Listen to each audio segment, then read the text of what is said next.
டெல்லி சட்டமன்ற தேர்தலில் பாஜகவின் வெற்றிக்கு உழைத்த தலைவர்களுக்கும் தொண்டர்களுக்கும் அக்கட்சியின் மூத்த தலைவர் தமிழிசை சவுந்தரராஜன் வாழ்த்து தெரிவித்துள்ளார். இந்நிலையில் டெல்லி தேர்தல் முடிவுகளை படிப்பினையாக எடுத்துக்கொண்டு இந்தியா கூட்டணியை வலுப்படுத்த வேண்டும் என எதிர்க்கட்சித் தலைவர்கள் வலியுறுத்தி உள்ளனர். டெல்லி தேர்தல் முடிவுகள் எப்படி இருந்தாலும் இந்தியா கூட்டணியில் இருக்கிற அனைத்து கட்சிகளும் இன்றைக்கு ஒன்றுபட்ட முறையில் போராடுவதற்கு சிந்திக்க வேண்டும். காங்கிரஸ் கட்சிக்கும் ஒரு முக்கிய பங்கு இருக்கிறது. இந்தியா கூட்டணியை வலுப்படுத்த வேண்டும். மதச்சார்பற்ற ஜனநாயக கட்சிகளின் ஒற்றுமை வலுப்படுத்தப்பட வேண்டும். முதலில் பாரதிய ஜனதா கட்சி தலைநகரில் வெற்றி பெற்றதை நாங்கள் எல்லாம் மகிழ்ச்சியோடு எங்களது பாரத பிரதமர் அவர்களுக்கும் டெல்லியை சார்ந்த தலைவர்களுக்கும் எங்களது அகில பாரத தலைவர் அவர்களுக்கும் தொண்டர்களுக்கும் நாங்கள் இந்த வெற்றிக்காக எங்களது வாழ்த்துக்களை அவர்களுக்கு சமர்ப்பித்துக் கொள்கிறோம். இந்தியா பிளாக் கூட்டணி கட்சிகள் இந்த தோல்வியிலிருந்து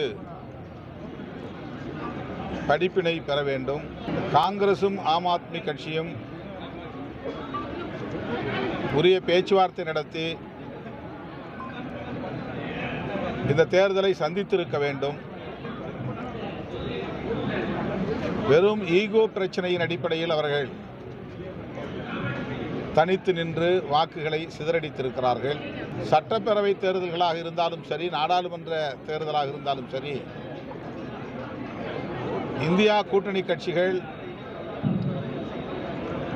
ஒற்றுமையாக இருந்து தேர்தலை சந்திக்க வேண்டும்.